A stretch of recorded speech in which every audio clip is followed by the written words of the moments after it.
Halo, selamat siang saudara. Anda sedang menyaksikan live update bersama dengan saya Nila Irda. Seperti biasanya kami kembali akan menyajikan beragam informasi terkini dari berbagai daerah yang akan dilaporkan secara langsung oleh wartawan lapangan kami. Kita jelang live update selengkapnya. Kita awali dengan informasi yang pertama, Saudara. Presiden Joko Widodo meresmikan Tol Manado Bitung ruas Danau Wudu Bitung di pintu tol Danau Wudu pada Jumat sore. Presiden Joko Widodo datang ke Provinsi Sulut didampingi Menteri PUPR, Basuki Hadi Mulyono, dan juga Menteri BUMN Erick Thohir, serta Menteri Sekretaris Negara Pratikno. Tak hanya itu, dalam kunjungannya, Presiden Joko Widodo juga meninjau gelaran vaksinasi di Bitung. Informasi lebih lengkapnya, Saudara, sudah ada Christian Wayongkere, wartawan Tribun Manado di sana, yang akan memberikan informasi lebih lengkapnya untuk Anda. Halo, Christian, silakan dengan laporan Anda.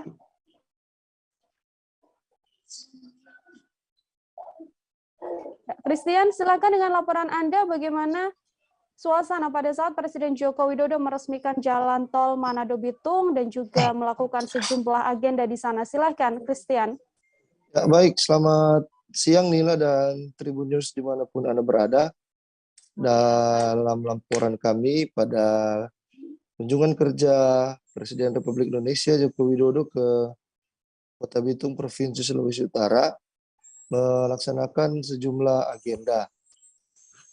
Di antaranya memulai agendanya dengan meresmikan Jalan Tol Manado Bitung, seksi Bitung Danau Wudu sepanjang 13,4 km, tepat di depan gerbang Tol Bitung yang berada di Kelurahan Kakenturan, Kecamatan Maesa, Kota Bitung, Sulawesi Utara. Di dalam acara peresmian yang kami nonton lewat streaming YouTube Sekretariat Presiden, nampak Presiden Republik Indonesia Joko Widodo yang menggunakan jaket warna merah bertuliskan G20 melaksanakan peresmian diawali dengan laporan dari Bapak Gubernur Sulawesi Utara, Bapak Oli Dondo Kambe SE, kemudian sambutan Bapak Presiden dilanjutkan dengan penekanan tombol sirine dan penandatanganan prasasti yang disaksikan langsung oleh Menteri BUMN, Bapak Erick Thohir, Bapak Pratikno selaku Mensesnek, ada Bapak Basuki selaku Menteri PUPR, dan Gubernur Sulut sendiri, Wali Kota Bitung Morris Mantiri, dan Wali Kota Manado Andri Angau. Dalam sambutan Presiden Jokowi yang kami kutip dari live Facebook Sekretariat Presiden, Presiden menyampaikan dia merasakan sendiri waktu tempuh dari Bandara Internasional Samratulangi Manado melewati ruas jalan tol sampai di Kota Bitung hanya memakan waktu 30 menit. Itu pun dalam laju kendaraan yang normal atau standar saja, tidak terlalu cepat. Dan Gubernur Sulawesi Utara Oli Dondo Kambe juga berterima kasih atas peresmian yang sudah dinanti-nantikan masyarakat Republik Indonesia. Dengan hadirnya jalan tol, menurut Gubernur Oli akan memangkas waktu tempuh kendaraan, baik kendaraan umum maupun kendaraan barang yang akan menuju ke tempat tujuan. Begitu juga dengan Wali Kota Bitung yang sangat-sangat merespon apa yang telah dilakukan oleh Bapak Presiden, termasuk meninjau pelaksanaan vaksinasi COVID-19 di kontainer freight station CFS Terminal Peti Kemas Bitung, di mana di sana Bapak Presiden Jokowi ketika tiba di kontainer freight station seperti biasa melambaikan tangan kepada masyarakat. Itu merupakan ciri khas dari beliau, dan membagikan kaos dan buku baca atau buku belajar. Di mana dalam kedatangan Jokowi di kontainer freight zone atau CFS Terminal Peti Kemas Bitung disambut dengan antusias oleh hampir ribuan, kalau kami bisa perkirakan, masyarakat dari sekitar Kota Bitung untuk melihat secara langsung kedatangan orang nomor satu di Indonesia yang memiliki sosok atau kepemimpinan yang rendah hati ini. Kemudian tiba di lokasi peninjauan vaksinasi, Jokowi sempat mengelilingi atau menyambangi sekitar 20 titik dan bercengkrama sedikit dengan warga dengan menanyakan sudah berapa kali divaksin, kemudian membagikan kaos dan melakukan telekonferensi dengan sejumlah kabupaten kota yang juga mengikuti pelaksanaan vaksinasi COVID-19 yang ditinjau langsung oleh Presiden Jokowi, di antaranya Kabupaten Minahasa, Kota Manado, Kota Tomohon, dan Kabupaten Kepulauan Sangihe. Seperti yang kami kutip dari keterangan Wali Kota Bitung, Insinyur Morris Mantiri, Bapak Presiden Jokowi mengapresiasi dan sangat senang dengan capaian antusias vaksin dari masyarakat Sulawesi Utara. Dan pada kesempatan itu, Jokowi juga melaksanakan kunjungan kerjanya di Kota Bitung tidak sampai 20 menit. Dari estimasi hitung-hitungan yang kami cek di saat peresmian, hanya sekitar 16 menit lebih. Dan di peninjauan vaksinasi di Container Freight Station di CFS Terminal Peti Kemas Bitung hanya sekitar 23 menit Jokowi berada di Kota Bitung dalam lawatannya melaksanakan kunjungan kerja inilah. Setelah melakukan kunjungan kerja itu, Jokowi langsung meninggalkan atau keluar dan seperti biasanya kembali lagi melaksanakan bagi-bagi kaos dan buku di sepanjang perjalanan yang sudah dikerumuni atau berjubel masyarakat dari Kota Bitung dan sekitarnya untuk melihat dari dekat maupun ingin berfoto dengan Presiden Republik Indonesia Joko Widodo. Demikianilah laporan dari Kota Bitung. Terima kasih. Baik, terima kasih banyak Kristiano Yangkere, wartawan Tribun Manado atas informasi Anda. Untuk mengetahui informasi selengkapnya, Saudara, terhimpun wawancara dengan Wali Kota Bitung, Morris Mantiri. Berikut liputannya untuk Anda. Pasti pembangunan, ya pasti pembangunan karena pasti Presiden karena dia melihat dia puas dan kemudian melihat antusias masyarakat dalam rangka vaksin dan kemudian angka vaksin di Sulut kan rata-rata sudah di atas 70%. Dan itu dianggap tadi beliau menyampaikan itu satu prestasi besar dengan tip-tip tertentu yang kemudian dilakukan oleh masing-masing kabupaten kota satu provinsi ini. Dan kami sangat berterima kasih atas antusias masyarakat, terutama topangan dari TNI dan Polri, termasuk tokoh-tokoh agama. Nah, ini peran besar hasil kerja kolaborasi dari semua unsur dalam rangka untuk mencapai apa yang diharapkan oleh Bapak Presiden. Nah, oleh karena itu tentu saja bagi kami terima kasih untuk Bapak Presiden atas kunjungan yang kesekian kali di Kota Bitung. Pak, selain tol Manado Bitung, mungkin ada harapan apa? Mungkin yang tadi yang disentil Pak Gubernur diingatkan kembali tentang jembatan Lembe Bitung kan. Dan Presiden karena dia sudah lihat langsung, makanya beliau bilang ya itu. Makanya tadi Pak Gubernur langsung diajak duduk di dalam mobil, mau selesaikan tentu percakapannya. Kemudian termasuk dengan bagaimana mengefektifkan kembali tentang kawasan ekonomi khusus. Menteri PUPR tadi menyampaikan kepada Pak Gubernur, jadi investor itu akan di-backup dengan land clearing. Jadi kalau memang sudah ada investor, benar-benar investor datang, sampaikan saja bahwa untuk land clearing akan dipersiapkan. Saudara, sejumlah upaya terus dilakukan untuk menekan laju penularan kasus COVID-19, terutama di Provinsi Sumatera Selatan. Di antaranya yang kembali digiatkan adalah untuk program vaksinasi seperti yang dilakukan di Gedung Olahraga Perahu Kajang, Kayu Agung, Kabupaten Ogan Komering Ilir. Kapolri Jenderal Listio Sigit Prabowo juga terjun langsung untuk memantau vaksinasi ini. Informasi lebih lengkapnya ada Nando, wartawan Tribun Sumsel, yang akan memberikan informasi lebih lengkapnya untuk Anda. Halo, selamat siang. Nando, silakan dengan laporan Anda. Bagaimana pada saat Kapolri melakukan tinjauan di lokasi vaksinasi ini? Ya, selamat sore rekan Nila. Saya bisa melaporkan bahwa Kapolri Jenderal Polisi Listio Sigit Prabowo sendiri melakukan kunjungan kerja tepat pada Kamis siang tanggal 24 Februari 2022 lalu. Saat itu bersama dengan Gubernur Provinsi Sumatera Selatan dan Pangdam 2 Sriwijaya beserta jajarannya melakukan kunjungan kerja ke Gedung Olahraga Biduk Kajang Kayu Agung, di mana beliau melakukan monitoring secara langsung pemberian vaksinasi terhadap 2.000 warga asal Kabupaten Oki yang melakukan vaksinasi untuk dosis kedua. Di sana juga pemerintah bersama Kapolri memberikan 5 kilo beras maupun ini obat-obatan kepada masyarakat yang telah melakukan vaksinasi. Beliau juga menyatakan bahwa di tengah situasi Omikron yang sedang meningkat khususnya di luar Pulau Jawa, maka vaksinasi serentak ini harus tetap dilanjutkan dan juga vaksinasi booster juga tetap dilakukan di seluruh wilayah di Indonesia. Seperti itu, Nila. Baik, terima kasih banyak Nando, wartawan Tribun Sumsel atas laporan Anda. Untuk mengetahui informasi lebih lengkapnya, Saudara, Tribun wawancara dengan Kapolri Jenderal Listio Sigit Prabowo. Berikut liputannya untuk Anda. Hari ini saya didampingi oleh Pak Gubernur, bisa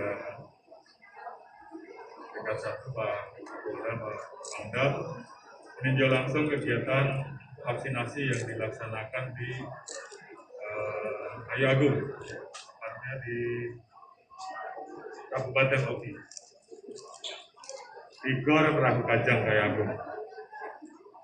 Alhamdulillah hari ini dilaksanakan vaksinasi sebanyak 2.000 orang di Gor Perahu Kajang ini, dan tentunya saya juga tadi mendapatkan laporan bahwa hari ini target pencapaian laju suntikan harian ditingkatkan dari yang biasanya di angka 50-60 ribu, hari ini di angka 90 ribu. Yang harus kita lakukan adalah mempersiapkan masyarakat kita sebelum varian baru ini kemudian terus meningkat. Dan yang harus kita lakukan adalah bagaimana meyakinkan bahwa masyarakat kita sudah melaksanakan vaksin, baik dosis pertama, dosis kedua, dan kita dorong juga untuk melakukan percepatan di dosis ketiga. Pemerintah Kota Pangkal Pinang, Kepulauan Bangka Belitung melalui Dinas Kesehatan memastikan stok vaksin COVID-19 masih dalam jumlah yang melimpah. PLT Kepala Bidang Pengendalian dan Pemberantasan Penyakit Dinas Kesehatan Kota Pangkal Pinang, Widya Eva Sari mengatakan, pihaknya saat ini masih memiliki stok vaksin sebanyak 33.243 dosis. Informasi selengkapnya sudah ada CP Marlianto, wartawan Bangka Pos di sana, Saudara, yang akan memberikan informasi lebih lengkapnya untuk Anda. CP, halo, selamat siang, silahkan dengan laporan Anda. Ya, baik, terima kasih Nila.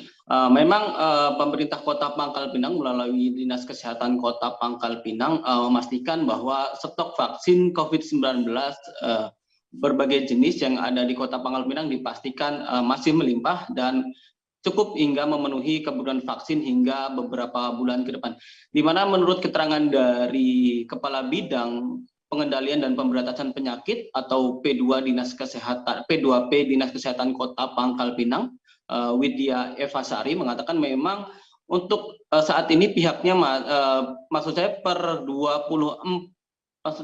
tanggal 25 Februari 22 stok vaksin di Kota Pangkal Pinang masih terdapat sekitar 33.243 dosis, di mana jumlah tersebut masih cukup untuk memenuhi kebutuhan vaksin di Kota Pangkal Pinang hingga beberapa bulan ke depan.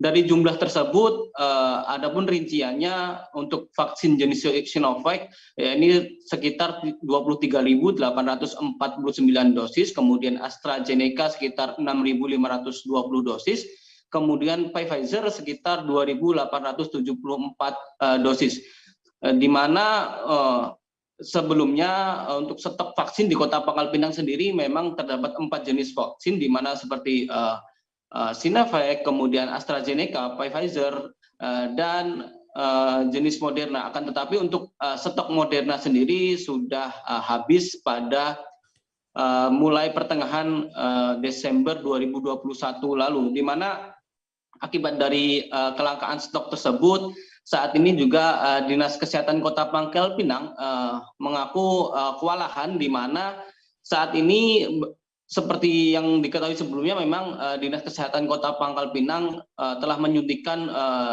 dosis pertama maupun kedua untuk vaksin Moderna sendiri, di mana vaksin Moderna sendiri pada awalnya diperuntukkan untuk booster ataupun penguat bagi tenaga kesehatan, namun berdasarkan peraturan pada tahun 2021 kemarin, vaksin Moderna diperbolehkan untuk diberikan kepada masyarakat, di mana dengan kelangkaan stok tersebut akibatnya saat ini ada sekitar 10-12% masyarakat di Kota Pangkal Pinang yang dijadwalkan akan melakukan vaksinasi ulang, atau hal itu karena sudah hampir 6 bulan masyarakat yang telah menerima vaksin tersebut dengan kelangkaan stok Moderna dipastikan untuk melakukan vaksinasi ulang, di mana memang saat ini Dinas Kesehatan Kota Pangkal Pinang juga mencatat saat ini sudah sekitar 88,43%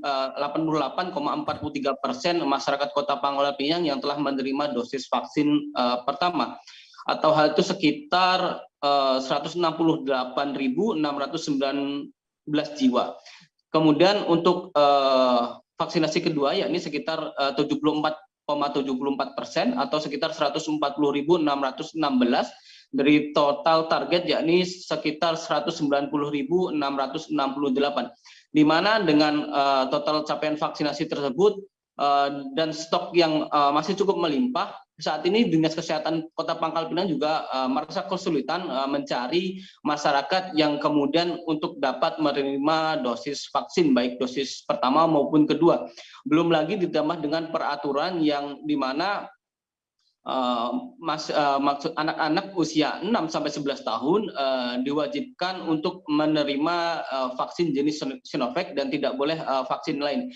Hal itu juga yang menjadi kendala bagi Dinas Kesehatan, di mana stoknya sendiri masih mencapai 23.849, sedangkan untuk cakupan vaksinasi khusus anak-anak memang saat ini untuk anak-anak usia 6-11 tahun di Kota Pangkal Pinang sendiri memang sudah hampir mendekati 100%, di mana hal itu juga yang sampai saat ini pihaknya juga memastikan bahwa nantinya stok tersebut juga dipastikan masih tersisa untuk memenuhi kebutuhan vaksin di Kota Pangkal Pinang.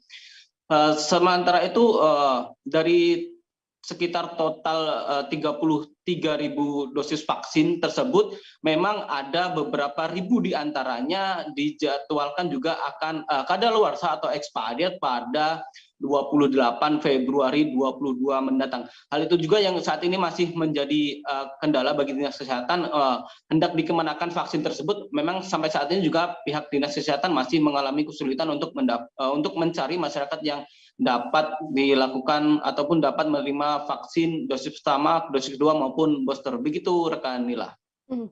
Jabi Marlianto, wartawan Bangka Pos, saudara melaporkan terkait stok vaksin yang ada di Pangkal Pinang. Terima kasih Jabi atas informasi Anda. Untuk mengetahui informasi lebih lengkapnya, saudara, terhimpun wawancara dengan PLT Kabid P2P Dinas Kesehatan Kota Pangkal Pinang, Widya Eva Sari. Berikut liputan yang untuk Anda. Pinang per 24 Februari ya, karena hari ini kita tutupnya jam 4 ya. Nah, per 24 Februari itu untuk jenis Sinovac itu ada 23.849 dosis. Kemudian untuk AstraZeneca ada 6.520 dosis. Untuk Pfizer ada 2.874 dosis. Jadi total ketiga jenis itu 33.243 dosis. Moderna kita kosong, memang sudah lama kosong. Kekosongan ini di pertengahan Desember.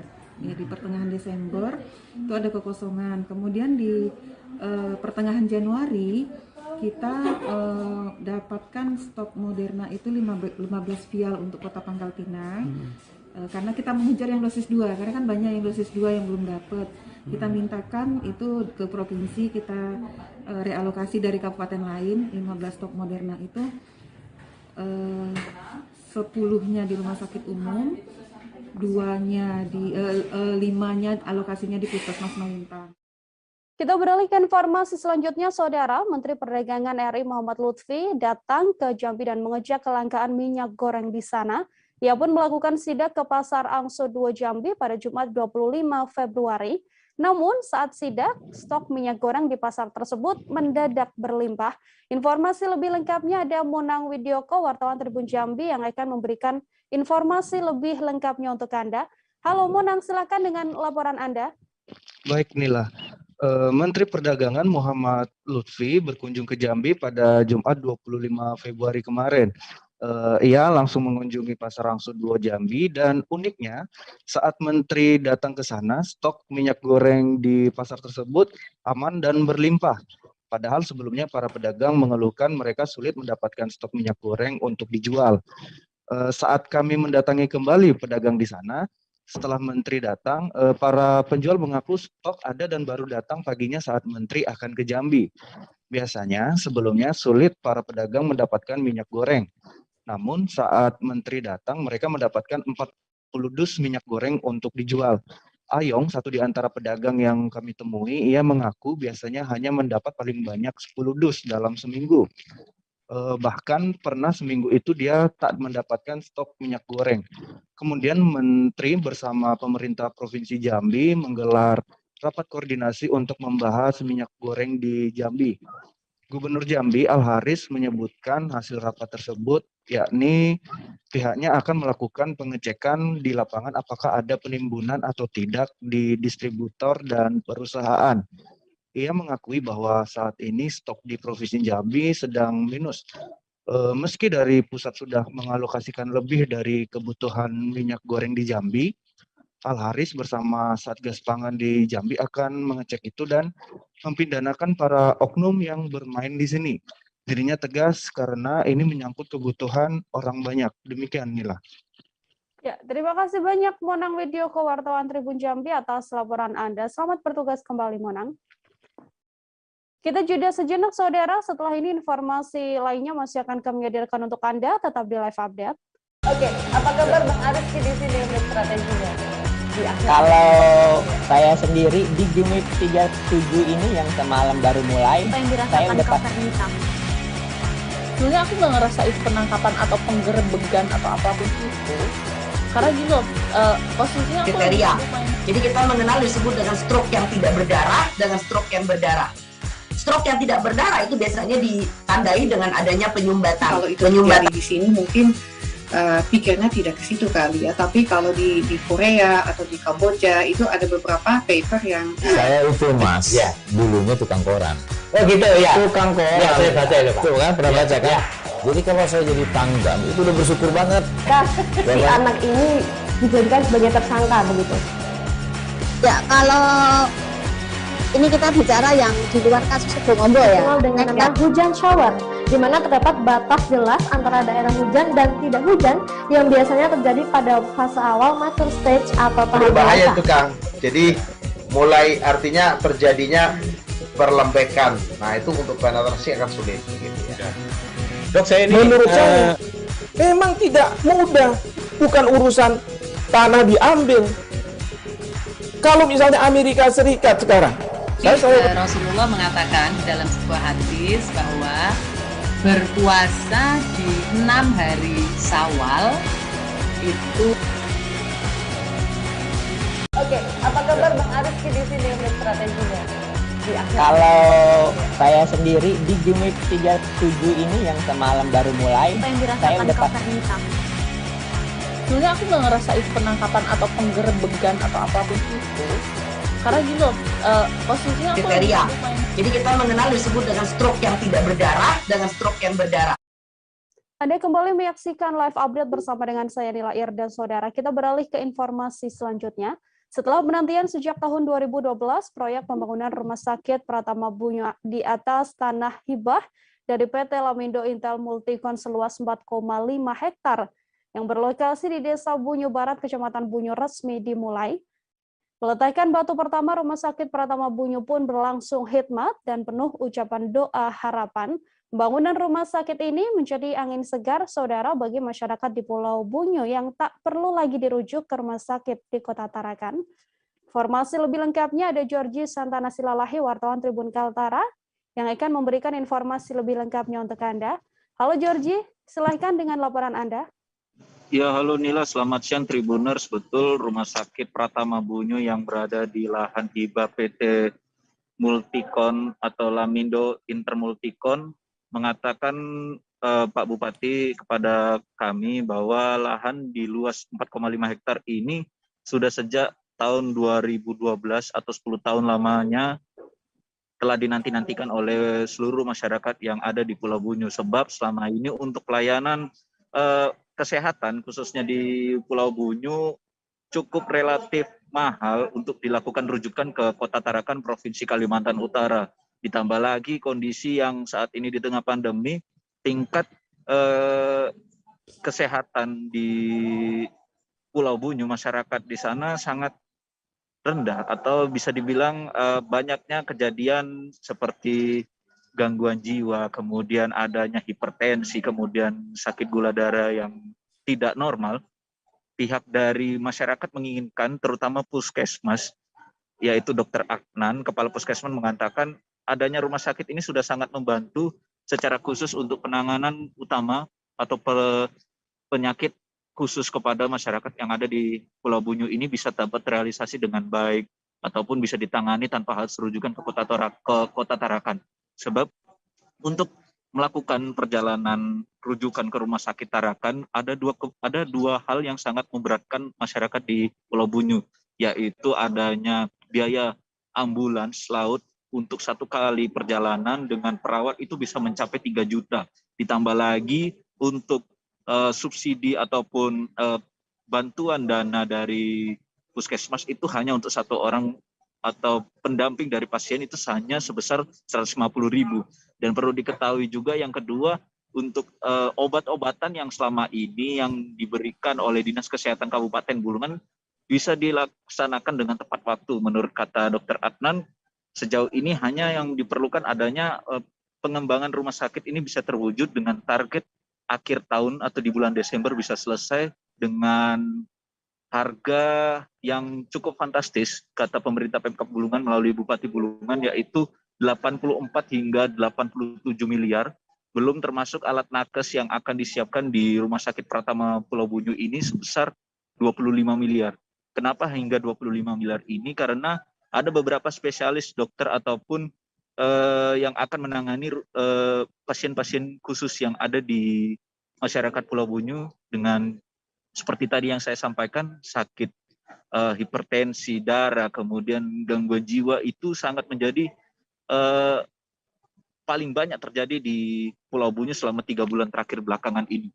Beliau juga menyampaikan baik segi dari sarana prasarana menuju lokasi Rumah Sakit Pratama Bunyu yang ada di Desa Bunyu Barat, Kecamatan Bunyu ini bisa berlangsung dengan baik, supaya nantinya pada tahun 2023 awal atau di bulan Januari, pembukaan rekrutmen tenaga kesehatan maupun dokter spesialis seperti radiopatologi maupun ronsen ataupun dokter mata menjadi prioritas yang harus ada pertama di Rumah Sakit Pratama Pulau Bunyu tahun 2023. Terkhusus lagi untuk para PNS atau CPNS yang kemarin mengikuti P3K Guru yang menjadi utama dalam menangani pasien-pasiennya yang sakit di Pulau Bunyu. Demikian Nila yang bisa dapat saya sampaikan, kembali ke studio Nila.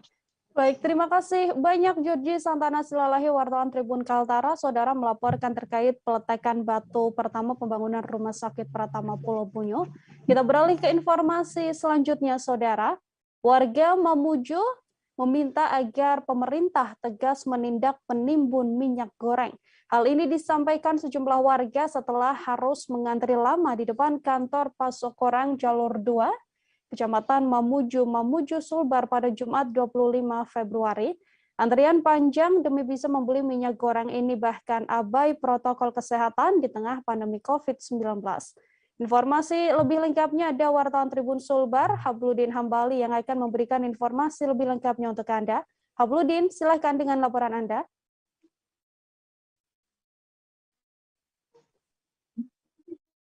Ya, Habluddin, selamat siang. Silakan dengan laporan Anda. Saat operatif. Ya, Nila dan Tribuners dimanapun Anda berada, bahwa dapat saya laporkan bahwa pelaksanaan operasi pasar yang dilakukan oleh pihak distributor Astra bersama dengan pemerintah provinsi, di mana ratusan warga berkumpul di depan kantor Pasokoran di jalur 2 Kecamatan Mamuju, Kabupaten Mamuju, Provinsi Sulawesi Barat. Dan pantauan kami di lapangan bahwa beberapa warga yang harus mengantri tidak mematuhi protokol kesehatan, di mana tidak adanya jaga jarak yang diterapkan pada saat mengantri untuk mendapatkan minyak goreng yang murah oleh operasi pasar yang dilaksanakan oleh pemerintah. Dan tentunya juga ini membuat para warga yang beberapa warga kesal karena kelangkaan minyak goreng di Kota Mamuju ini yang cukup dirasakan, baik itu warga, pengusaha, dan pedagang-pedagang kaki lima di sejumlah daerah di Kota Mamuju ini, sehingga masyarakat sangat sulit untuk mendapatkan minyak goreng yang langka ini. Dan warga juga berharap pemerintah maupun Satgas yang dibentuk oleh pemerintah itu menindak tegas para penimbun minyak goreng yang berani menimbun minyak goreng. Dan tadi kemarin juga informasi yang kami dapat bahwa durkan minyak goreng ini sebanyak 1.000 dos yang dibagi di 3 titik di Kota Mamuju ini. Dan tentunya menurutnya ini menjadi salah satu langkah awalnya untuk bisa menyuplai minyak masuk di Kota Mamuju, karena selama ini hanya ada 2 kabupaten yang sering disuplai minyak goreng, yaitu Kabupaten Majene dan Kabupaten Polman. Dan tentunya pemerintah juga akan terus berupaya dan agar kelangkaan minyak ini tidak bisa diatasi dengan secepatnya. Demikian Nila, saya kembalikan ke studio. Baik, Fajri Ramadan, wartawan Sriwijaya Pos, saudara melaporkan. Untuk mengetahui informasi lebih lengkapnya, terhimpun wawancara yang dilakukan oleh wartawan kami dengan distributor Astra Emerson Kultom. Berikut liputannya untuk Anda. Pak, dalam rangka apa ini Pak bantuan? Jadi, untuk mengatasi kelangkaan minyak goreng di masyarakat umumnya Kota Mamuju, Astra dalam hal ini memberikan sumbangsinya untuk memberikan subsidi minyak goreng. Berapa Pak? Jumlahnya sekitar 220.000 liter. 20.000 liter dalam bentuk kemasan jerigen 5 liter. Jadi kalau dihitung dos sekitar 1.000 dos. 1.000 dos. Ada harapan? Rencananya kita bagi 3 titik. Salah satunya di sini dan di Anjungan dan di kantor gubernur. Oh iya Kak. Pak, izin Kak, atas nama siapa Kak kitanya? Saya Emerson Gultom, bagian dari distributor Astra. Oke. Kita sudah merasa agak senang karena sudah ada didapat minyak. Nah, tadi ini saya sebenarnya itu selama ini saya tidak pernah pergi mengantri begini karena saya tadi pas keluar dari masjid saya jalan-jalan ke pantai, banyak orang di sana. Saya bilang lagi ngapain? Dia bilang lagi antri minyak. Saya bilang Pak saya ke rumah dulu. Saya kembali ke rumah, langsung ada lagi informasi bilang ada di sini. Di sini. Di depannya Pasokoran, jadi langsung ke sini. Alhamdulillah saya sudah dapat. Bu, apa ada tidak harapannya kepada pemerintah ini Bu dengan kelangkaan minyak ini? Oh, harapan kepada pemerintah kedepannya ini supaya bisa dilakukan terus itu operasi pasar supaya jangan ada penjual yang menumpuk minyak. Yang menumpuk dia punya minyak. Sementara kita masyarakat ini setengah mati mencari di luar, sedangkan ada penampungan gitu. Jadi mudah-mudahan pemerintah bisa tegas menegasi yang menumpuk. Ratusan warga Sekayu Kabupaten Musi Banyuasin, saudara, memenuhi halaman UD Pancaroba Jalan Terminal Randik Sekayu pada Kamis 24 Februari. Mereka sengaja datang ke salah satu distributor resmi minyak goreng demi mendapatkan minyak seharga Rp14.000 per liter dalam operasi pasar yang digelar Dinas Perdagangan dan Perindustrian Kabupaten Muba. Mereka yang membeli minyak goreng ini diwajibkan untuk membawa kartu keluarga dan juga KTP. Informasi selengkapnya ada Fajri Ramadan, wartawan Sriwijaya Post, yang akan memberikan informasi lebih lengkapnya untuk Anda, saudara. Fajri, halo, selamat siang. Silahkan dengan laporan Anda. Halo, selamat siang Rekanila. Terima kasih Rekanila.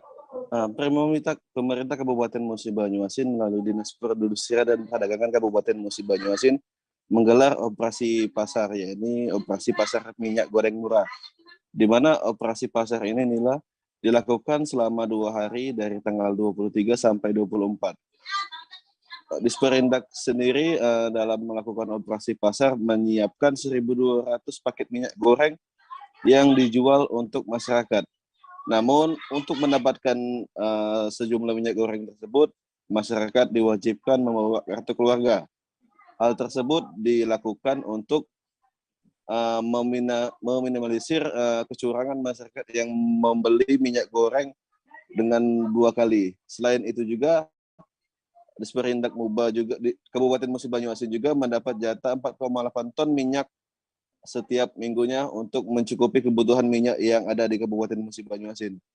Selain itu, Kasih Intel Kejari Muba Abu Nawas juga siap mendukung pemerintah Kabupaten Musi Banyuasin untuk menindak jika adanya terjadi penimbunan minyak goreng yang dilakukan oknum-oknum tertentu.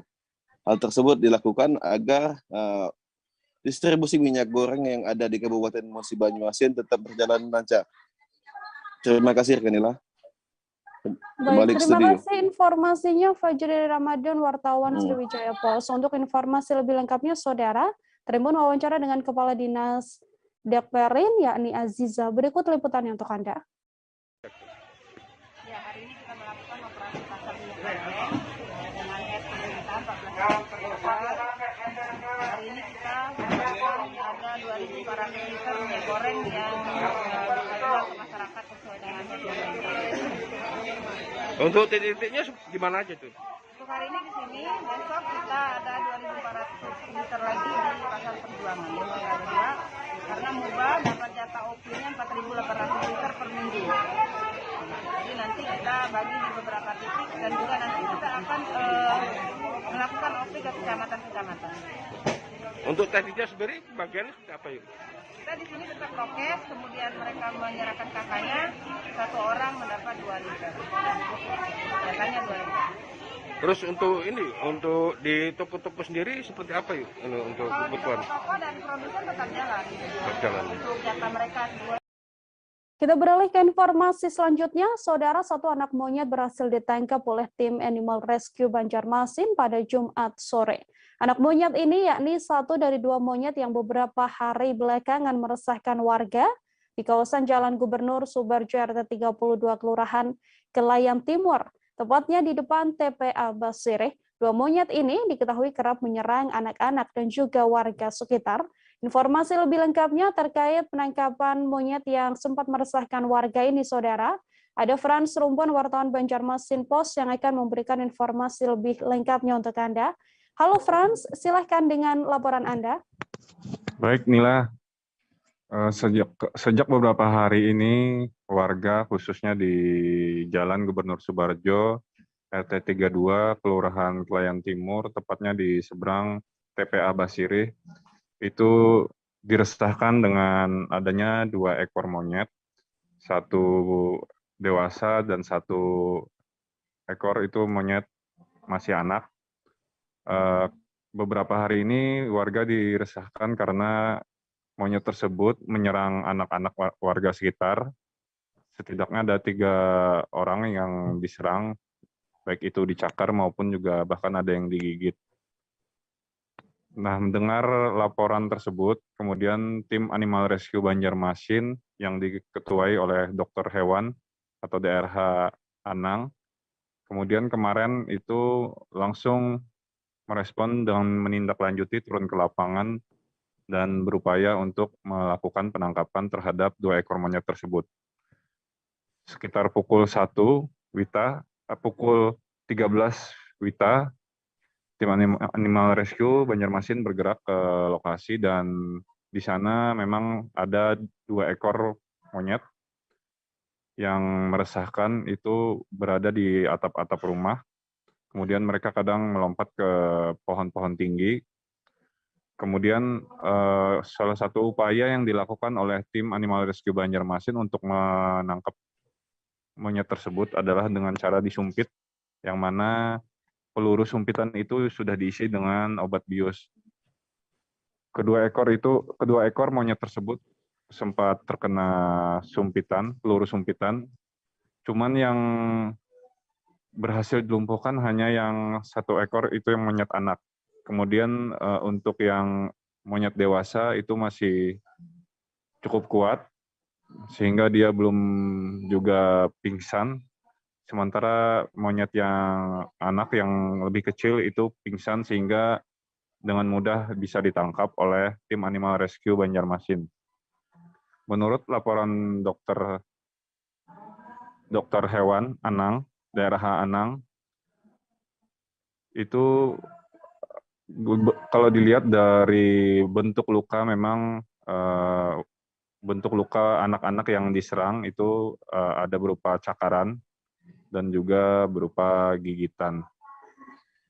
Kemudian untuk hewan atau monyet anak yang berhasil dilumpuhkan tersebut kemudian diamankan, dievakuasi ke kebun binatang mini Jahri Saleh Banjarmasin untuk dilakukan evaluasi dan pemantauan. Kalau memang nantinya memungkinkan untuk dilepasliarkan akan dilepasliarkan. Sementara kalau memang masih belum bisa dilepasliarkan karena masih cukup muda, masih anak, maka akan dirawat atau dipelihara di kebun mini Jahri Saleh Banjarmasin. Sementara untuk 1 ekor monyet dewasa itu masih terus diburu, terus coba ditangkap oleh tim Animal Rescue Banjarmasin. Dan warga sekitar pun berharap tim Animal Rescue Banjarmasin bisa menangkap 1 ekor monyet yang masih belum berhasil ditangkap tersebut. Demikian, Nila. Ya, artinya saat ini masih ada 1 monyet dewasa, saudara, yang masih dicari begitu ya, bersama dengan 1 monyet lagi yang kerap meresahkan warga. Terima kasih Frans Rumbun, wartawan Banjarmasin Post, atas informasi Anda. Kita jeda sejenak, saudara. Setelah ini beragam informasi lain masih kami hadirkan untuk Anda, tetap di Live Update. Oke, apa kabar Bang Arif di sini untuk strateginya? Kalau saya sendiri di Game Week 37 ini yang semalam baru mulai, saya udah pas. Sebenarnya aku nggak ngerasa itu penangkapan atau penggerebegan atau apapun itu. Karena gitu, posisinya aku kriteria. Jadi kita mengenal disebut dengan stroke yang tidak berdarah dengan stroke yang berdarah. Stroke yang tidak berdarah itu biasanya ditandai dengan adanya penyumbatan. Kalau itu terjadi di sini mungkin pikirnya tidak ke situ kali ya, tapi kalau di Korea atau di Kamboja itu ada beberapa paper yang saya itu Mas, ya, dulunya tukang koran. Oh gitu ya. Tukang koran. Ya, saya baca itu Pak. Tuh kan pernah baca kan? Ya. Jadi kalau saya jadi pangdam itu udah bersyukur banget. Si anak ini dijadikan sebagai tersangka begitu. Ya, kalau ini kita bicara yang di luar kasus Bongombo ya. Dengan nama hujan shower, di mana terdapat batas jelas antara daerah hujan dan tidak hujan yang biasanya terjadi pada fase awal mature stage atau tahap berbahaya dewasa. itu Kang. Jadi mulai artinya terjadinya perlembekan. Nah itu untuk penetrasi akan sulit. Gitu ya. Dok, saya ini menurut saya memang tidak mudah. Bukan urusan tanah diambil. Kalau misalnya Amerika Serikat sekarang, Rasulullah mengatakan dalam sebuah hadis bahwa berpuasa di 6 hari Syawal itu. Oke, apa kabar Bang Arif? Masih bersama dengan saya Nila Irda, saudara, Anda kembali menyaksikan Live Update Siang. Kita ke informasi selanjutnya. Buaya Kolongtono, Kecamatan Merawang, Kabupaten Bangka kembali ditangkap pada Kamis 24 Februari sore. Buaya berukuran 4,10 meter dan seberat hampir 400 kg ini, saudara, berhasil ditangkap seusai memakan pancing umpan tupai yang dipasang oleh pawang Diduga buaya ini merupakan buaya yang menerkam warga hingga tewas pada awal bulan lalu. Informasi selengkapnya ada Dedi Marjaya, wartawan Bangka Pos, yang akan memberikan informasi lebih lengkapnya untuk Anda, Saudara. Halo Dedi, silakan dengan laporan Anda. Bagaimana kronologis penangkapan buaya yang diduga sempat memangsa warga ini? Ya, selamat siang Nila. Bahwa seekor buaya di Kolong Tono ini dipancing kembali dan berhasil didapat. Ini untuk kedua kalinya buaya di kolong ini berhasil dipancing setelah awal bulan lalu menerkam penambang timah yang sedang beraktivitas di sana. Untuk yang buaya pertama itu ukurannya lebih kecil, sekitar 300 kilo dengan panjang sekitar 3 meter. Sementara yang kedua kalinya didapat itu sepanjang 4 meter 10 dengan berat sekitar 400 kg. Di mana pawang yang dipanggil untuk memancing buaya di sana itu adalah pawang yang memang sudah sering menangkap buaya. Pada saat penangkapan atau dipasang pancing, pawang buaya meminta syarat berupa umpan pancing dengan tupai hidup. Dan ternyata memang berhasil, 2 kali pemancingan buaya dapat. Terakhir kemarin buaya berukuran cukup besar dengan panjang 4 meter 10 dengan berat 400 kg. Dipikirkan buaya yang besar inilah yang menerkam penambang pada saat itu. Saat ini namun sangat disayangkan, sebelum warga sempat memindahkan ke penangkaran atau ke pihak yang memang melakukan peliharaan buaya ini kedua buaya ini dua-duanya meninggal dan dikubur oleh masyarakat di Kampung Tebing, Desa Ridimajang, Kecamatan Wang, Kabupaten Bangka. Demikian Nila. Oke, terima kasih banyak Dedi Marjaya, wartawan Bangka Pos atas laporan Anda. Untuk mengetahui informasi lengkapnya, terhimpun Saudara wawancara yang dilakukan wartawan kami dengan Babin Kambas Desa Riding Pajang, Kecamatan Nerawang, Kabupaten Bangka, Aibda Dedi Irawan. Berikut liputannya untuk Anda. Ini buaya jenis buaya muara, kalau ya jenis buaya muara. Ini memang sudah ditarget 3 minggu yang lalu untuk memancing ini. Dari warga-warga sini sepakat karena ada kejadian meninggalnya salah satu warga di sini kemarin, jadi sepakat untuk mancing buaya di sini. Dan kurang lebih 2 minggu yang lalu sudah dapat satu, cuman ukurannya kurang lebih 3 meter 24 cm. Terus kurang lebih 2 minggu lagi ini yang dapat yang terakhir. Ini 4 meter 10 panjangnya. Pak, buaya ini memang kerap menyerang warga apa gimana, Pak? Kalau posisi dekat kita kurang tahu, cuman yang dalam waktu dekat ini sempat warga kita sampai meninggal dunia. Menurut keterangan warga, diperkirakan buaya yang ini yang menyerang warga yang kemarin.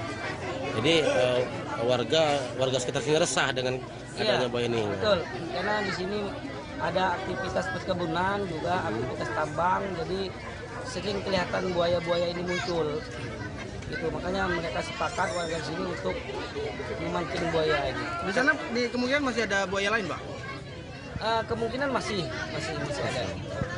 Dan ini buaya kerap muncul di sungai, apa gimana ini, Pak? Iya, kerap muncul. Kerap muncul di sungai? Iya, kerap muncul. Warga ini juga kan di kolong itu, eks tambang itu sering mancing-mancing udang, mancing ikan, sering muncul mereka. Berapa ini, Pak? Beratnya kurang lebih ini? Beratnya ini 400-an kilo lah kurang lebih. 400 kilo? Iya. Kalau panjangnya kurang lebih 4 meter 10. Kita ke informasi lain, Saudara. Warga di sekitar Jalan Pulau Nias, Gang Pubian Ujung, Kecamatan Sukabumi, Kota Bandar Lampung digegerkan dengan penemuan bayi berjenis kelamin perempuan. Bayi yang diperkirakan baru beberapa hari dilahirkan ini diduga sengaja dibuang oleh orang tuanya. Beruntung, bayi yang ditemukan di areal kebun singkong tersebut ditemukan warga dalam keadaan masih bernyawa. Untuk informasi selengkapnya ada wartawan Tribun Lampung Hendra Saputra yang akan memberikan informasi lebih lengkapnya untuk Anda. Hendra, silakan dengan laporan Anda bagaimana kronologis awal ditemukannya bayi perempuan di kebun singkong ini. Baik Mila, ya sebelumnya pada Kamis ya 24 Februari kemarin Seorang pria di Sukabumi, Bandar Lampung menemukan bayi berjenis kelamin perempuan yang tergeletak di kebun singkong. Penemu bayi tersebut bernama Reza ya, 27 tahun, mengatakan bahwasanya saat dirinya datang sekira pukul 17.00 untuk memancing, ia belum mendengar ada suara bayi ya. Namun ketika saat hendak pulang dari mancing ya, lokasi sekitar juga, sekira pukul 17.30 WIB, baru terdengar ada tangisan bayi. Setelah mendengar suara tangisan bayi tersebut, Reza yang menemukan pertama kali ya warga setempat langsung berkoordinasi dengan ketua RT, Binkamtibmas serta petugas kepolisian terkait dirinya membawa bayi tersebut ke puskesmas untuk diperiksa kesehatannya. Selanjutnya bayi tersebut dibawa ke rumahnya ya langsung. Informasi juga kemarin kita menemui salah satu warga yang sempat menggendong dan juga merawat bayi yang ditemukan. Informasi yang didapat dari saudari Nuni ya, warga yang menggendong itu, bahwasanya saat ditemukan itu bayi dalam keadaan lemas memang, karena sudah sekitar 3 jam menurut penuturan mereka. Kita 3 jam sudah berada di lokasi kebun singkong itu ya, dengan kondisi sudah digerumbuli semut dan juga tali pusar yang seperti diputus secara paksa gitu ya, atau mereka juga menganggap atau mungkin bisa dimakan oleh hewan liar. Namun saat ditemui kondisi bayi alhamdulillah masih hidup ya, dan langsung dibawa ke puskesmas. Ketika sudah dibawa ke puskesmas, memang langsung dirujuk ke rumah sakit daerah ya, dan langsung berkoordinasi kepada wali kota Bandar Lampung ya, Bunda Eva. Sejauh itu seperti itu kronologi dan juga kondisinya. Nah. Baik, terima kasih Hendra Saputra, wartawan Tribun Lampung atas laporan Anda.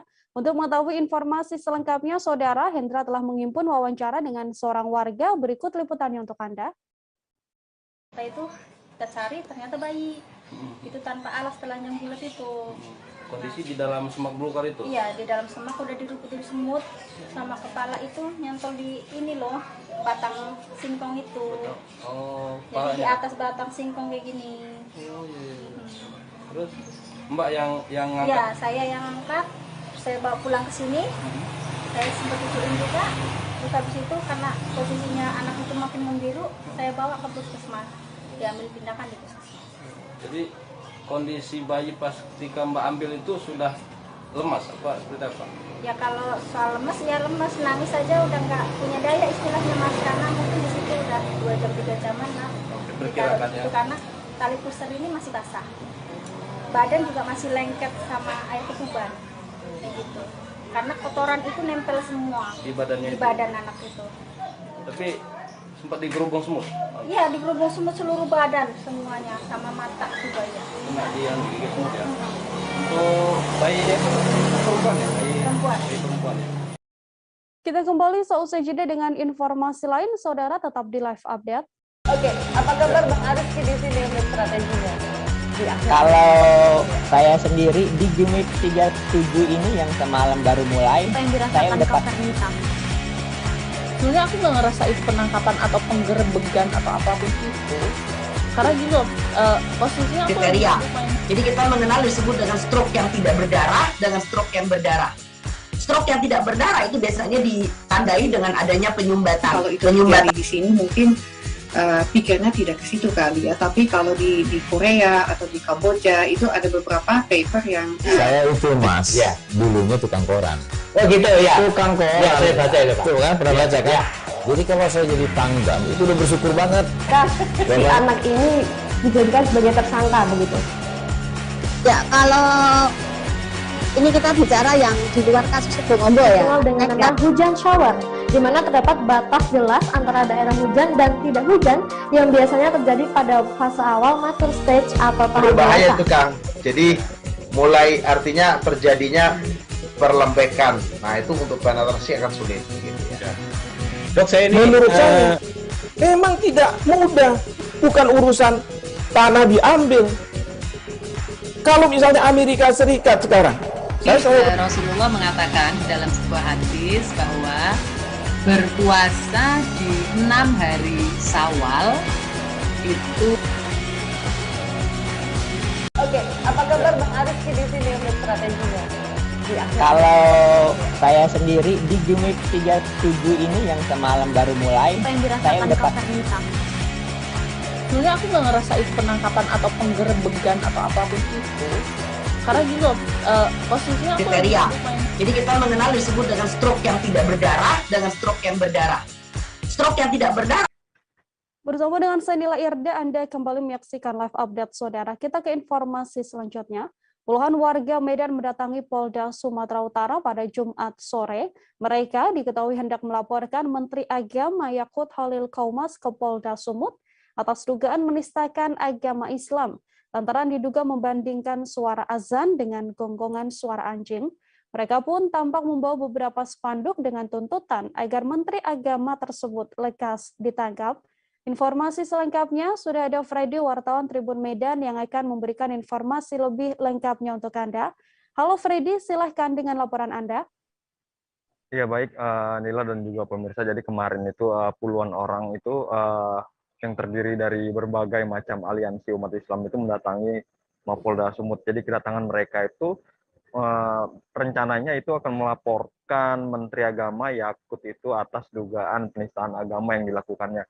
Karena Menteri Agama itu dinilai telah menistakan agama Islam lantaran telah membandingkan suara azan dengan gonggongan suara anjing begitu. Jadi mereka itu datang berbondong-bondong membawa spanduk dengan gambar itu, kepalanya itu adalah kepala Menteri Agama, sementara tubuhnya itu adalah tubuh seekor anjing, dan di sampingnya itu banyak ada beberapa ekor anjing juga, jadi disandingkan situ juga. Jadi mereka itu awalnya memang rencananya melaporkan Menteri Agama, namun laporan itu seperti tidak langsung diterima, jadi mereka itu hanya mengadukannya melalui Dumas. Karena pada saat mereka itu demo di depan Polda Sumut itu, mereka langsung diterima dan diaudiensi oleh pihak dari Polda Sumut, dan bentuk laporannya bukan berbuat bentuk LP, tapi Dumas begitu, nanti akan diteruskan begitu. Nah, salah satu aksi juga mengapresiasi langkah dari Polda Sumut yang sudah menerima apresiasi mereka gitu, demonstrasi mereka yang dilakukan di depan Polda Sumut. Nah, mereka juga berteriak itu agar Presiden Jokowi itu segera mengganti Menteri Agama yang saat ini itu diganti dengan menteri yang lebih kompeten dan lebih baik lagi. Nah, selain itu juga semalam kita juga meminta komentar terhadap Ketua MUI Medan. Jadi Ketua MUI Medan itu meminta agar Menteri Agama itu meminta maaf dan juga memperbaiki pola komunikasi publiknya, jadi tidak menimbulkan hal-hal yang kontroversi begitu, Nila. Baik, terima kasih banyak Freddy, wartawan Tribun Medan, atas informasi Anda. Telah terhimpun juga saudara wawancara yang dilakukan wartawan kami dengan perwakilan massa, yakni Intra Suheri. Berikut liputannya untuk Anda. Akan dikoordinasikan dengan agar seluput yang ada di Riau. Sudah ada ya?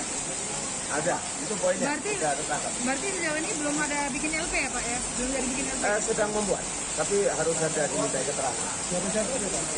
Untuk KPU, Ustadz Eriansa Muhammad Rahmat. Besok insya Allah saya. Oh, dalam kasus apa Pak? Ada 5 orang. Besok saya dengan beberapa 2 orang rekan lainnya, dengan Pak Dodi dan satu lagi Ibu Edi dari kaum itu. Itu aja lah ya. Ini karena sudah poinnya kan sudah dapat. Sudah selama 2 bulan lamanya, saudara, tunjangan kinerja atau tukin para pegawai ASN di lingkungan Pemprov Banten belum juga cair. Terhitung sejak bulan Desember 2021 hingga Januari 2022, hanya saja saat ditanyakan, pihak Itjen Kemendagri meminta pada para pegawai ASN ini untuk lebih bersabar.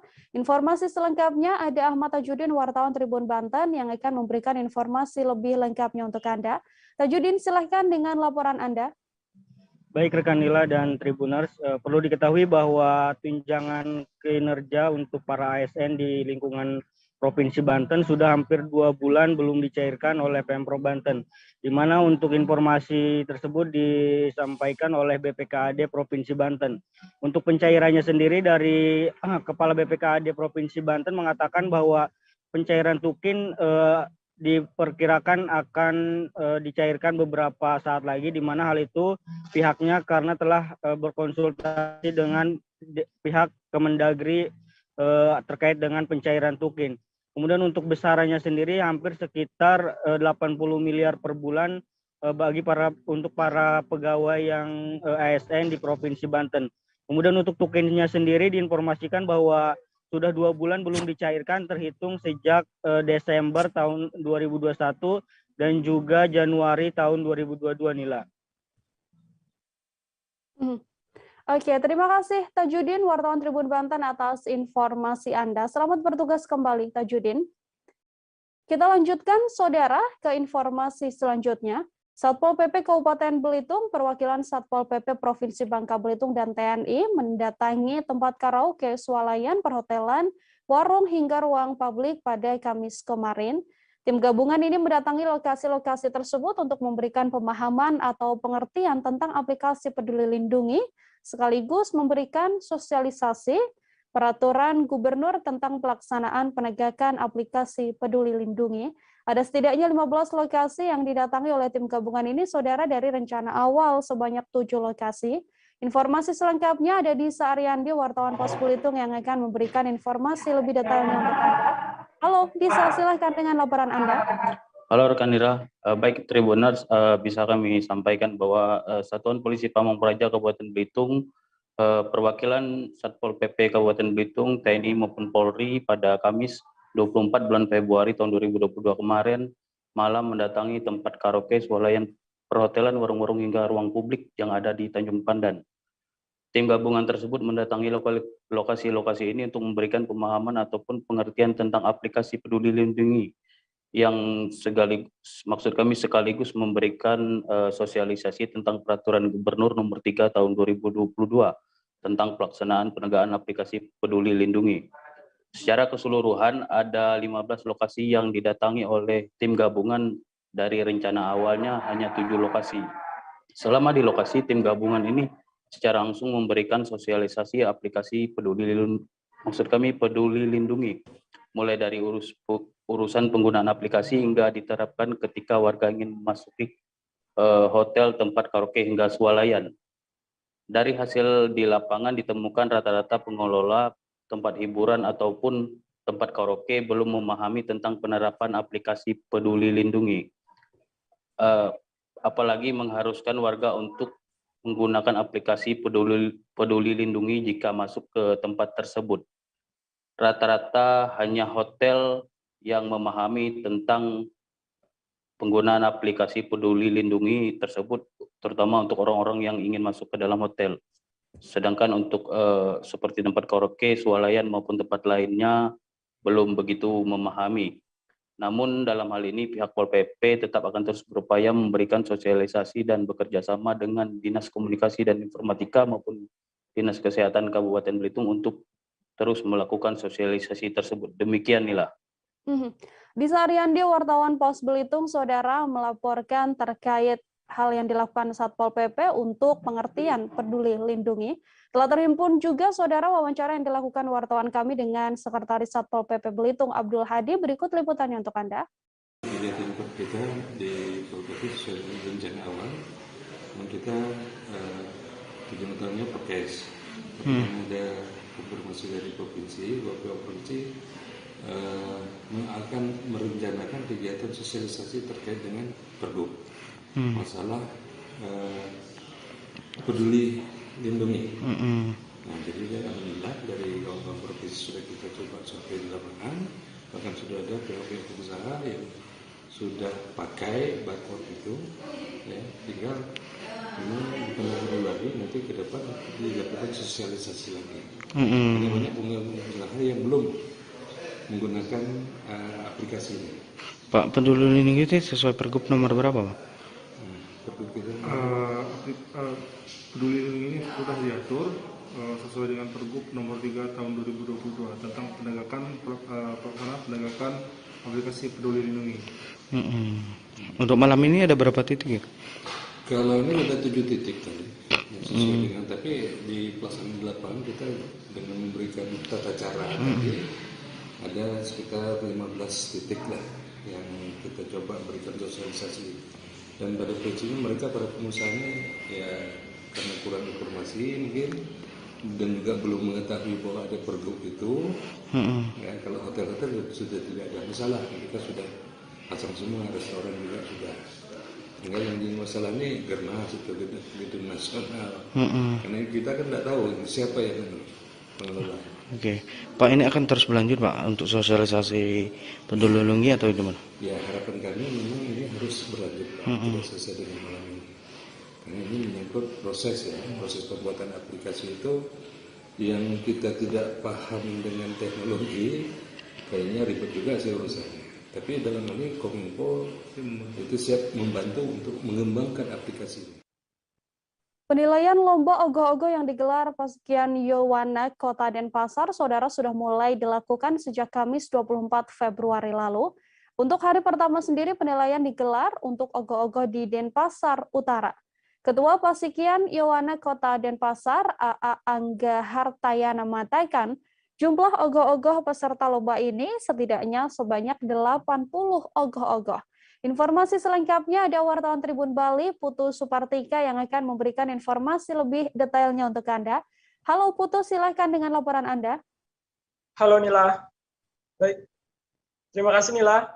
Dapat saya laporkan bahwa untuk kegiatan penilaian lomba ogoh-ogoh di Denpasar sendiri, meskipun pandemi COVID-19 sedang merebak dan saat ini Bali, khususnya Kota Denpasar, masih PPKM level 3, namun penilaian lomba ogoh-ogoh tetap digelar. Lomba ogoh-ogoh ini digelar serangkaian dengan pelaksanaan Hari Raya Nyepi tahun Saka 1944 yang akan dirayakan pada tanggal 3 Maret 2022 nanti. Di mana untuk penilaian ogoh-ogoh sendiri telah dimulai pada Kamis tanggal 24 Februari 2022 dan berlangsung hingga esok pada Minggu 27 Februari 2022.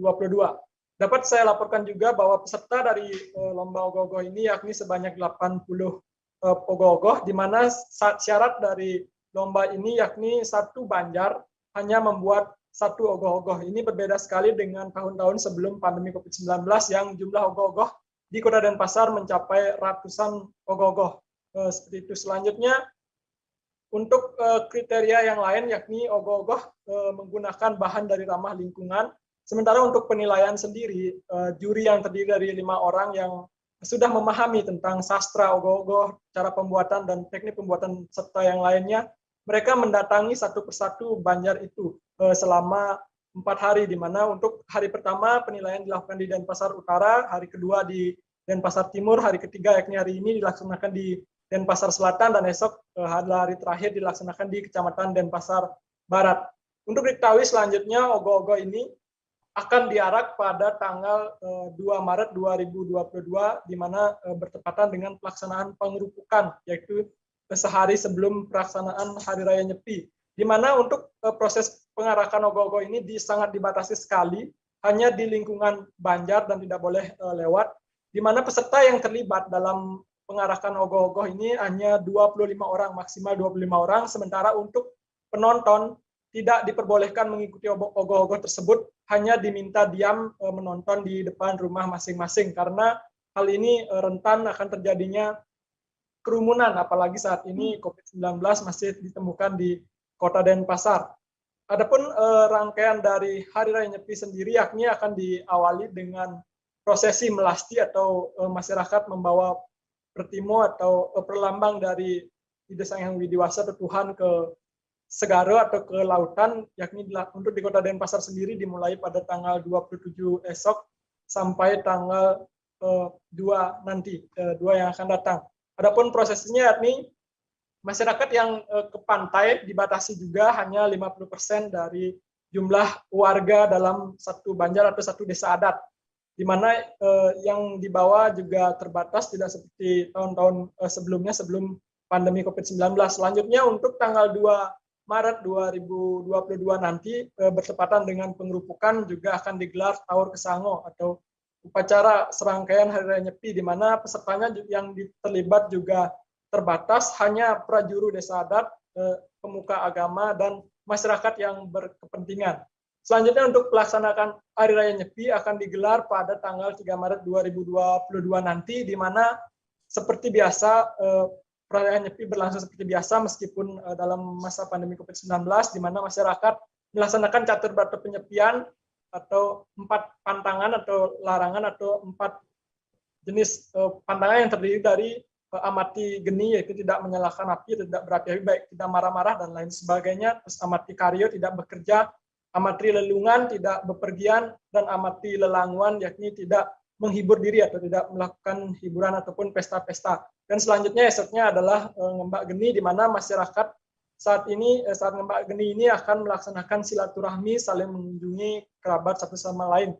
Namun dari Satgas nantinya dari Pecalang juga akan melakukan pemantauan baik dalam pelaksanaan pengarakan ogoh-ogoh yang bersinergi dengan Satgas COVID-19 masing-masing dari tingkat dusun atau banjar, lurah, desa hingga tingkat kecamatan untuk menjaga kondisivitas pelaksanaan pawai ogoh-ogoh hingga pelaksanaan Nyepi yang akan berlangsung pada 3 Maret 2022 ini. Demikian Nila. Putu Supartika, saudara wartawan Tribun Bali melaporkan terkait ogoh-ogoh Nyepi yang nantinya seluruh acara akan menerapkan protokol kesehatan ketat. Terima kasih Putu atas informasi Anda, selamat bertugas kembali. Kita ke informasi selanjutnya, saudara.